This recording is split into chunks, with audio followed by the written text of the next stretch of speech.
Good evening and welcome to NTD News. I'm Stephanie Cox. Here are today's top stories. Tragedy at the University of Virginia last night, leaving 3 students dead, 2 more injured, and a suspect now in custody. President Biden meets with Chinese dictator Xi Jinping in person for the first time since Biden took office. What does the meeting mean for human rights and for Taiwan? We hear from lawmakers and experts. A new exit poll on elections in Arizona says Republicans were negatively impacted by voting machine malfunctions in Maricopa County. That's as the governor's race there remains too close to call. And the balance of power is tight in both chambers of Congress. With a handful of House races left to call, the parties prepping to pick their leaders, including who will replace Speaker Pelosi if the GOP prevails.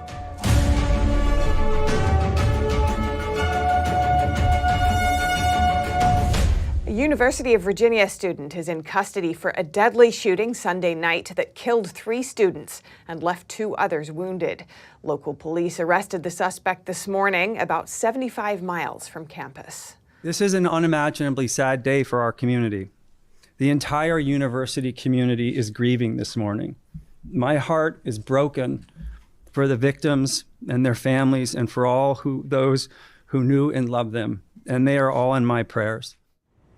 The shooting took place on the university's main campus in Charlottesville. The students were on a bus returning from a field trip to Washington, D.C. The 3 victims who died were all current players on the UVA football team. The suspect, Christopher Darnell Jones Jr., was also a former football player for the school, and he was known to campus authorities for prior instances, including a hazing incident. He's facing multiple charges, including 3 counts of second-degree murder. Classes were also canceled for today, and campus life was suspended this morning. President Biden and Chinese leader Xi Jinping had their first face-to-face meeting today as top leaders. NTD's Iris Tao has more on what they discussed amid rising tensions between the 2 countries. On Monday, Biden and Xi met for nearly 3 hours to hash out some of the thorniest issues in their relationship. That includes Taiwan, China's human rights abuses, and an ongoing competition. Here's what Biden said about the 2 countries after the meeting. We're going to compete vigorously, but I'm not looking for conflict. I absolutely believe there need not be a new Cold War. And Biden notably said this about Taiwan. And I do not think there's any imminent attempt on the part of China to invade Taiwan. And I made it clear that our policy on Taiwan has not changed at all. While Biden said the U.S. is committed to promoting peace in the Taiwan Strait, the Chinese Communist Party's readout of the meeting said there could be no peace with an independent Taiwan. And here's China expert Gordon Chang on Biden's Taiwan remarks. President Biden was firm on his points. The point that was the most important was that the United States would oppose any unilateral move on the part of either side to change the status quo. But Chang also knows a caveat. If the Chinese don't believe President Biden's warnings on Ukraine, then they very well may not believe his warnings on Taiwan. Meanwhile, human rights is another point of friction. Here's what Biden said. He was clear and I was clear. They will defend American interests and values, promote universal human rights. The White House added that Biden raised concerns to Xi about China's human rights abuses in Xinjiang, Tibet, and Hong Kong. But the Chinese statement made 0 mention of them. Despite such diverging talking points, Biden told Xi that the U.S. is willing to work with him on issues like climate and food security. The United States stands ready to do just that, work with you if that's what you desire. But some lawmakers are sounding the alarm. Senator Marsha Blackburn said in a tweet, quote, Xi Jinping is focused on global domination, not working with the Biden administration on climate change. And Senator Tom Cotton accused Biden of being weak, saying Biden failed to acknowledge China's Cold War against the U.S., adding that it would further endanger Taiwan and embolden Xi. Meanwhile, the 2 pledged to keep communication lines open, and the White House announced that Secretary of State Antony Blinken would travel to China to follow up on Monday's meeting. Reporting from the White House, Iris Tao, NTD News. And while Biden says his conversation with Xi was, quote, open and candid, there's at least one issue they reportedly discussed that has long been fraught with tension and evasion: human rights. In a telling exchange moments before Biden and Xi were set to hold their discussion, a White House TV producer called out to Biden, asking if he would raise concerns about China's human rights abuses in Xinjiang and elsewhere. AFP White House reporter Sebastian Smith filed a travel report detailing the incident. Here's what he wrote. Instantly, a man from the Chinese side yanked the producer backwards. She lost balance without falling and was pushed toward the door. 2 White House staff members intervened, saying the producer should be left alone. The event is just the latest in a growing number of physically aggressive incidents by the regime's diplomatic staff. But Human Rights Watch groups say it comes as no surprise, though it does offer a glimpse, they say, into the regime's efforts to silence dissent and how important it is to dictator Xi to curate his image abroad. Earlier today, I spoke with Executive Director of the Falun Dafa Information Center, Levi Browde, for his perspective on the meeting. Levi Browde, welcome to our show. Thanks so much for joining us. Thank you very much for having me.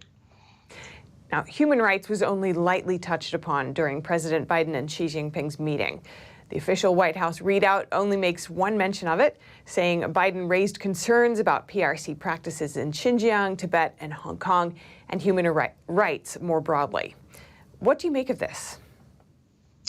Well, it is a bit of a concern, not just with this meeting, but it's been a pattern over many years and many administrations to mention only human rights very generally and only in private behind closed doors. And unfortunately, that's something the CCP has leaned on Western governments for years to do. And despite being severely persecuted for over 23 years, there was no specific mention of the human rights abuses committed against Falun Gong practitioners in China. Do you think this is something President Biden should have spoken about with Xi during their first meeting? Yes, it's very much so. I mean, I think what people don't realize is that there were 100 million people practicing Falun Gong in China when this persecution started. That's more than twice the number of everyone living in Taiwan, Hong Kong, and Uyghurs in Xinjiang combined. I mean, it's an enormous population of people, and it's throughout China. In every single province, from university professors to housewives to senior military leaders, Falun Gong was everywhere, and it is today. And so to ignore the human rights abuses or to not mention the human rights abuses against Falun Gong is ignoring certainly the largest population of people being persecuted in China, but it's also ignoring what's happening with Falun Gong in China in response to the persecution. There are tens of millions of Falun Gong practitioners around China who are engaged in a very peaceful grassroots disobedience movement to inform the public about not only the abuses against themselves, but the tyrannical history of the CCP more broadly. It's really helping Chinese people wake up. So attention on Falun Gong really matters because of the size of the group, because of the terrible crimes that have been committed against it, but also in supporting their effort to really bring about peaceful awareness and hopefully an end to the persecution inside China. Now, a member of the Chinese delegation today shoved a White House TV producer when she called out to Biden asking if he would raise human rights abuses in the meeting. What do you think this display indicates about the regime and its attitude toward being confronted about its human rights abuses? Well, there's two things there. And I think, this was not a surprise to us. I mean, going back over the last 20 years, we've had our own people, if they try and demonstrate in front of a Chinese leader or something like that, when they're traveling delegations around the world, we've gotten beaten, shoved. I mean, this is very par for the course. It's very normal. The fact that it happened in such a high visibility position is not usual, but I think it does offer a glimpse to something, which is the second point I want to make, and that is, according to Freedom House and much of our studies and studies of other groups, China is the largest aggressor of transnational repression around the world, meaning they go after any voice that tries to give a voice to people who are being persecuted in China, or just say something that the CCP doesn't like, and they systematically attack those people in Western democracies, let alone other countries around the world. We've seen this throughout the United States here with the Falun Gong community. We've had people beaten, harassed, their businesses threatened, their family members back in China threatened.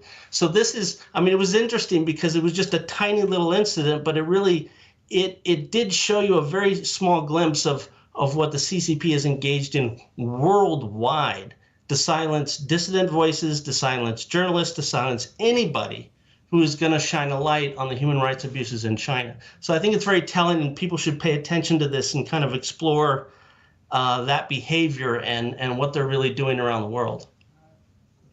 And the Chinese Communist Party is criticized around the world for a number of things, but being confronted about its human rights abuses seems to be a particular sore point for the CCP. Why do you think this is? Well, we've had, there was a leaked speech from a senior Chinese official that came out in about 2016, and he talked about how important it is to manage, especially these traveling delegations, especially when someone like Xi goes abroad. And he was bragging that Xi had 40 days of international travel without any kind of nuisance incidents. This is critically important because a lot of the CCP's own legitimacy inside China is their acceptance or their supposed acceptance on the world stage. And so it's critically important for them to micromanage every moment of any time a Chinese leader or Chinese official is traveling abroad. And that means they'll go to great lengths to silence people, again, in Western countries, in democratic countries. And I think it also speaks to how afraid the CCP is for anything that might shine a little bit of a light on what they're really doing to their own people back under the communist regime. So going forward, what would you like to see Biden and his administration do in relation to human rights abuses in China? Very clear, and the evidence on this is very clear. Public, specific pressure. That's the only thing that works. Going back to the sanctions that the Biden administration did, and before him, the Trump administration, multiple administrations have sanctioned Chinese officials specifically for their persecution of Falun Gong. And that has ripple effects throughout China in ways that maybe many people don't realize. Chinese officials, Chinese police chiefs start worrying that they're going to get sanctioned, and they start easing up, in some cases, on persecuting Falun Gong and other people inside the country. And so those kind of specific actions are the only thing we've seen that Western governments have done so far that have actually had an impact on the lives of people inside China. We need more of that. Indeed. Thank you so much, Levi Browde, Executive Director of Falun Dafa Information Center. Great to have you with us. Thanks for having me.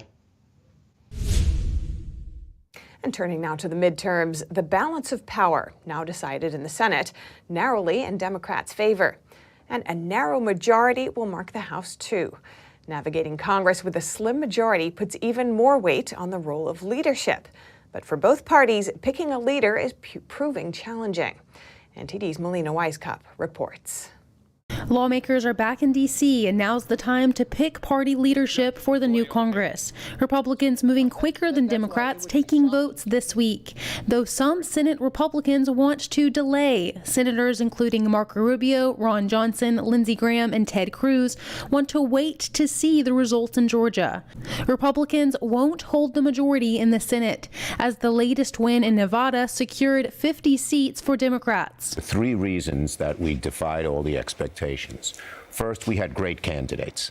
Our candidates cared about people. Senator Chuck Schumer is expected to lead Senate Democrats. A formal vote will be held in December. But who will be the House Democrats' top leader? Pelosi is still holding back her plans. The wishes of my family and the wishes of my caucus, but none of it will be very much considered until we see what the outcome of all of this is. House Minority Leader Kevin McCarthy is eager to replace the Speaker. Kevin McCarthy has worked extremely hard to understand how to get things done, work with people on both sides of the aisle. House Republicans will take a vote tomorrow, but McCarthy's bid faces pushback. Representative Andy Biggs says there will be a challenger, and other members saying it's not a bad idea. For debate and deliberation and discussion, and some of that discussion will be passionate, and that's okay, because democracy is supposed to be a little messy. While other members like Representative Marjorie Taylor Greene call it a bad strategy due to the razor-thin margin the GOP GOP is projected to take. The party needs to secure 6 or more seats for a slim majority in the chamber.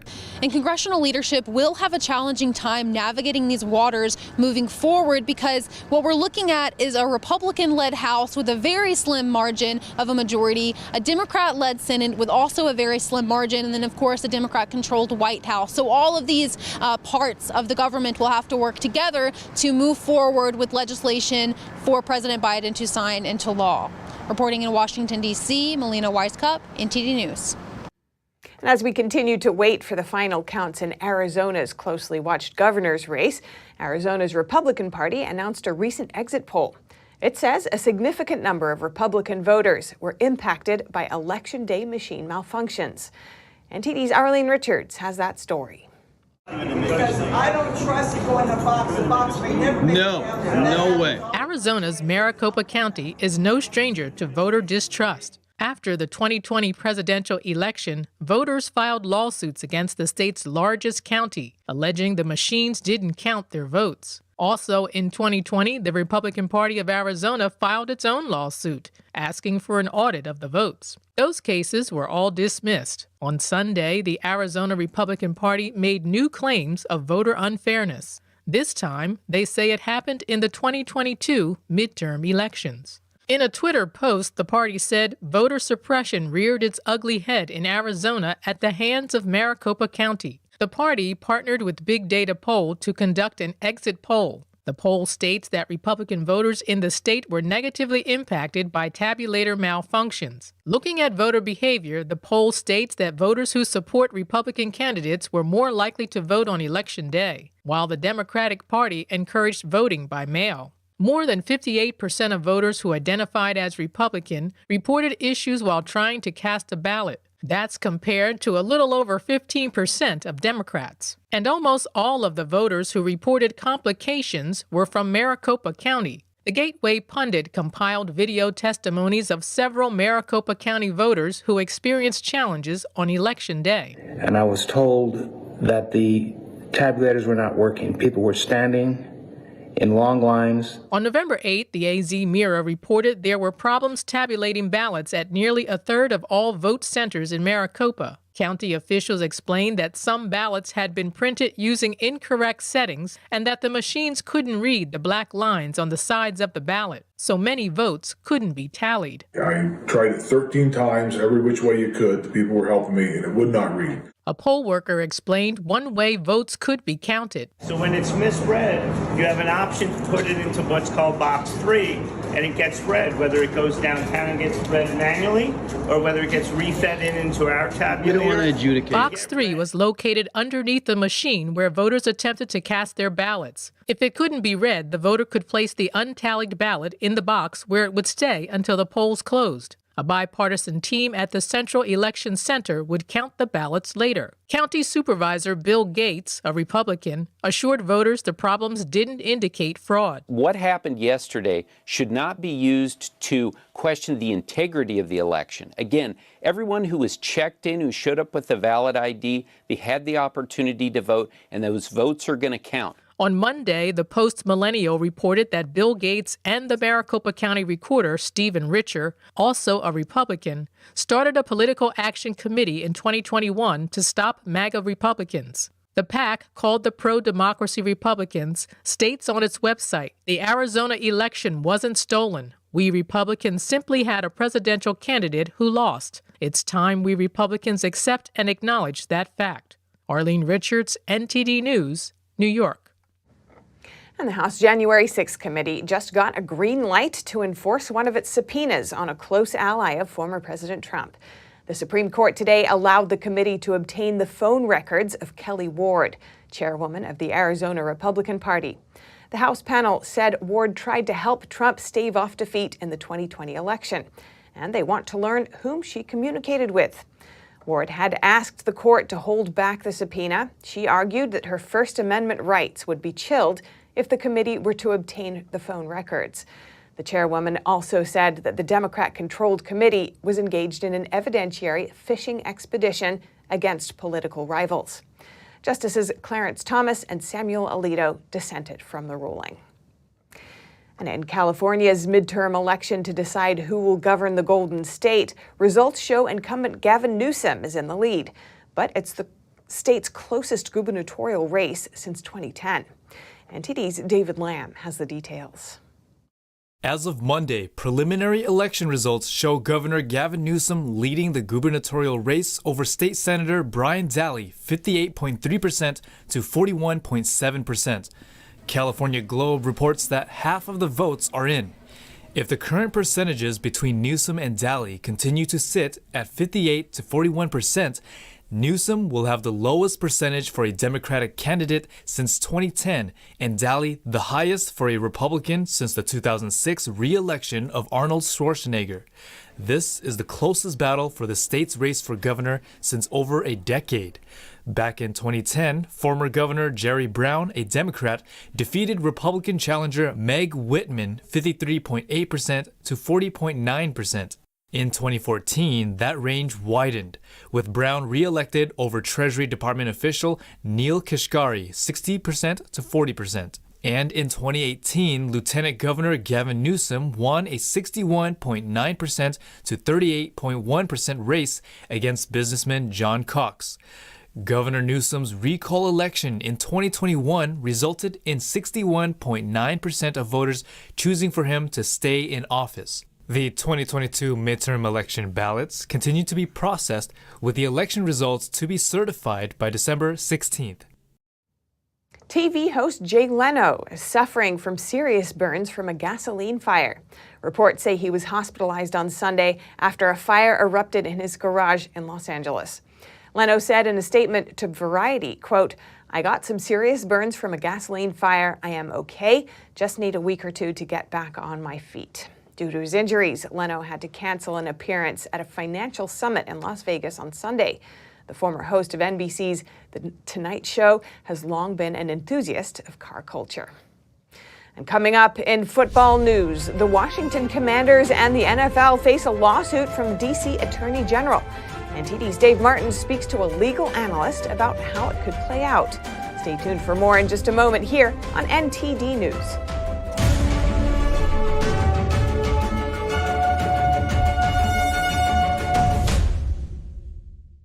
Shenyun Creations, the streaming platform from Shenyun, featuring world-class dance, past programs, and all original music.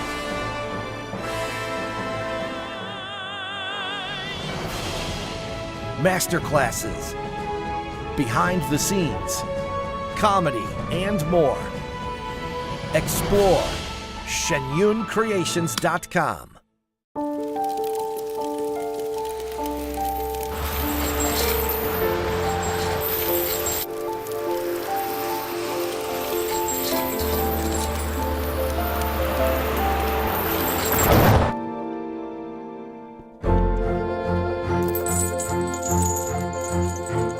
Did you know dragging chains can spark a wildfire? Only you can prevent wildfires.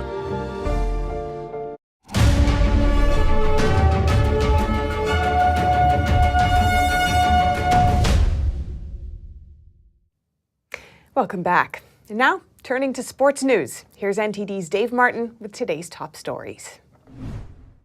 The Washington Commanders, along with owner Daniel Snyder, plus the NFL and Commissioner Roger Goodell, have been named as defendants in a civil consumer protection lawsuit from D.C. Attorney General Karl Racine. The suit accuses them of colluding to deceive D.C. fans by lying about an inquiry into, quote, sexual misconduct in a persistently hostile work environment. Now, the NFL conducted an independent investigation into the team's workplace culture back in 2020.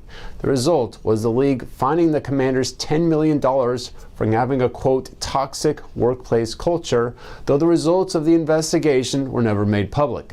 This lawsuit seeks a court order to reveal those results. At its core, I really don't understand how this case is going to be a successful consumer class action. Aaron Solomon, who's the chief legal analyst at Esquire Digital, told me that in any kind of civil lawsuit, the plaintiffs have to show that they've been damaged. And that's where this thing that's going on with the Washington Commanders and Daniel Snyder and the NFL kind of loses me, because I honestly can't understand, being a football fan, being an NFL fan, and having followed teams over the years, how what the plaintiffs are claiming in this case really amounts to an injury that they can sue for. Solomon says that the Attorney General could try to argue that the toxic workplace environment somehow led to poor results in the field, but it's a tough argument to make.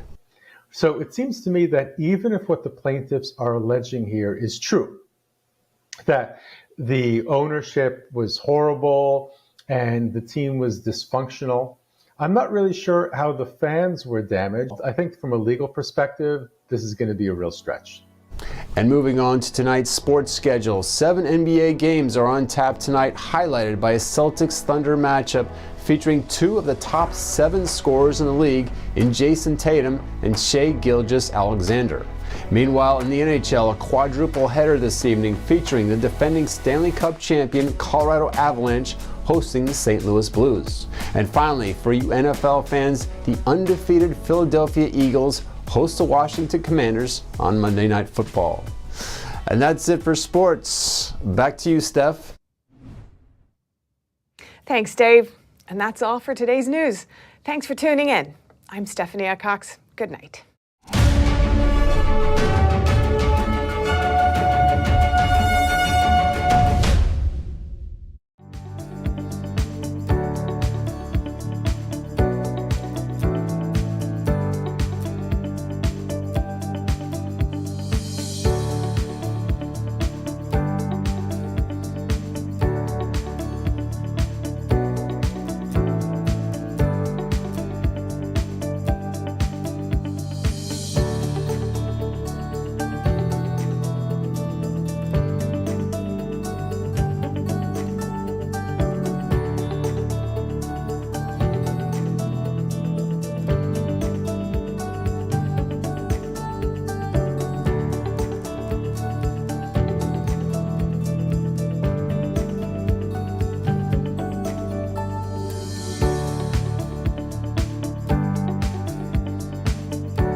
Thanks for watching us on YouTube. Did you know YouTube only keeps selective videos on its platform? So if you want to make sure you get the full picture, just subscribe to our newsletter.